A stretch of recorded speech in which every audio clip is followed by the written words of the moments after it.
Hello friends, welcome to Smile Talk paramedical channel. Paramedical board ವತಿಯಿಂದ 2025ನೇ ಸಾಲಿನಲ್ಲಿ ನೀವೆಲ್ಲ ಆಪ್ಷನ್ ಎಂಟ್ರಿಗಳನ್ನು ಮಾಡಿದ್ರಿ. ಮೂಕ್ ರಿಸಲ್ಟ್ ಕೂಡ ಬಂದಿತ್ತು. ಮೂಕ್ ರಿಸಲ್ಟ್ ಅಂದರೆ ಟೆಂಪರ್ ರಿಸಲ್ಟ್ ಬಂದಿತ್ತು. ಮೂಕ್ ರಿಸಲ್ಟ್ ಬಂದ ಮೇಲೆ ಅದರಲ್ಲಿ ನೀವೇನಾದರೂ ಬದಲಾವಣೆ ಮಾಡ್ಕೋಬೇಕಿತ್ತು. ಸೀಟ್ ಸಿಗದೇ ಇರೋರಿಗೆ ಕಾಲೇಜ್ಗಳನ್ನು ಆ್ಯಡ್ ಮಾಡ್ಕೊಳ್ಳಿಕ್ಕೆ, ರಿಮೂವ್ ಮಾಡಲಿಕ್ಕೆ, ಡಿಲೀಟ್ ಮಾಡಲಿಕ್ಕೆ 2-3 ದಿನ ಟೈಮನ್ನು ಕೊಟ್ಟಿದ್ದರು.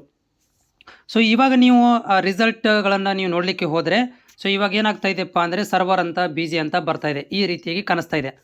ಇದಕ್ಕೆ ಏನು ಕಾರಣ ಅನ್ನೋದನ್ನು ಕೂಡ ಇಲ್ಲಿ ಮಾಹಿತಿಯನ್ನು ಕೊಡ್ತೇನೆ. ಅಭ್ಯರ್ಥಿಗಳು ಚಾನಲ್ಗೆ ಹೊಸಬರಾಗಿದ್ದರೆ ಮುಂದೆ 2ನೇ ರೌಂಡು, 3ನೇ ರೌಂಡು, 4ನೇ ರೌಂಡ್ ಅಂತ ಇರ್ತವೆ. ಸೀಟ್ ಸಿಗದೇ ಇದ್ದಾಗ ಕೂಡ ನಿಮಗೆ ಗೈಡ್ಲೈನ್ಸ್ ಮಾಡುವಂಥ ಕೆಲಸ. ಅಭ್ಯರ್ಥಿಗಳೇ, ಚಾನಲ್ಗೆ ಹೊಸಬರಾಗಿದ್ದರೆ ಚಾನಲ್ನ ಸಬ್ಸ್ಕ್ರೈಬ್ ಮಾಡಿಕೊಂಡು ಸಪೋರ್ಟ್ ಮಾಡೋದನ್ನು ಕೂಡ ಮರಿಬೇಡಿ. ನೋಡಿ, ಈಗ ಏನಾಗಿದೆ ಅಂತಂದರೆ ನಿಮ್ಮಗಳಿಗೆ ಫೈನಲ್ ರಿಸಲ್ಟ್, ಮೊದಲನೇ ಸುತ್ತಿನ ಫೈನಲ್ ರಿಸಲ್ಟ್ ಇನ್ನೂವರೆಗೆ ಬಂದಿಲ್ಲ. ಮೊನ್ನೆ ಬಂದಿರುವಂಥದ್ದು ಮೂಕ್ ರಿಸಲ್ಟ್. ಆ MOOC result is not a final. ಅದರ ಮೇಲೆ ಅಡ್ಮಿಷನ್ ಆಗಲಿಕ್ಕೆ ಕೂಡ ಬರೋದಿಲ್ಲ. ಸೊ ಹೀಗಾಗಿ ಫೈನಲ್ ರಿಸಲ್ಟ್ ಏನಪ್ಪ ಅಂದರೆ 9ನೇ ತಾರೀಕಿಗೆ ಬರುತ್ತೆ.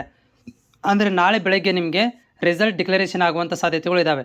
ಆ್ಯಸ್ ಪರ್ ಅವರ ಸ್ಕೆಡ್ಯೂಲ್ ಪ್ರಕಾರ, ಅವರ ಟೈಮ್ ಟೇಬಲ್ ಪ್ರಕಾರ 9ನೇ ತಾರೀಕಿಗೆ ಫೈನಲ್ ರಿಸಲ್ಟನ್ನು ಡಿಕ್ಲರೇಷನ್ ಮಾಡ್ತೀವಿ ಅಂತ ಹೇಳಿದ್ದಾರೆ. ಸೊ ಹೀಗಾಗಿ ಸರ್ವರನ್ನು ಬಂದಿಟ್ಟಿದ್ದಾರೆ. ಫೈನಲ್ ರಿಸಲ್ಟನ್ನು ಅಪ್ಡೇಟ್ ಮಾಡಲಿಕ್ಕೆ ಸರ್ವರನ್ನು ಬಂದಿಟ್ಟಿರುವಂಥದ್ದು. ಹೀಗಾಗಿ ನೀವು ಟ್ರೈ ಮಾಡೋಕ್ಕೆ ಹೋಗಬೇಡ್ರಿ. ಲಿಂಕ್ ಇಲ್ಲಿ ನಿಮಗೇನು ಇದಿದೆ, ವೆಬ್ಸೈಟ್ ಇದೆ, ಅದರ ಏನು ಓಪನ್ ಮಾಡಿದ ತಕ್ಷಣ ನಿಮಗೆ ಫೈನಲ್ ರಿಸಲ್ಟ್ ಅನೌನ್ಸ್ಡ್ ಅಂತೇಳಿ ಬರುತ್ತೆ. ನಿಮಗೆ ಲಿಂಕ್ ಕೂಡ ಬರುತ್ತೆ. ನಾನು ಕೂಡ ಅಪ್ಡೇಟ್ ಮಾಡ್ತೇನೆ. ಬಟ್ ಸದ್ಯಕ್ಕೆ ಟ್ರೈ ಮಾಡೋಕ್ಕೆ ಹೋಗಬೇಡ್ರಿ. ಈಗ ಏನು ಮಾಡೋಕ್ಕೆ ಬರೋದಿಲ್ಲ. ಫೈನಲ್ ರಿಸಲ್ಟ್ಗೆ ಏನಪ್ಪ ಅಂತಂದರೆ ನಿಮಗೆ ಲಿಂಕ್ ಕೊಡ್ತಾರೆ. ನಾನು ಕೂಡ ಮಾಹಿತಿನೂ ಕೊಡ್ತೇನೆ. ನಾಳೆಗೆ ರಿಸಲ್ಟ್ ಡಿಕ್ಲರೇಷನ್ ಆಗುತ್ತೆ.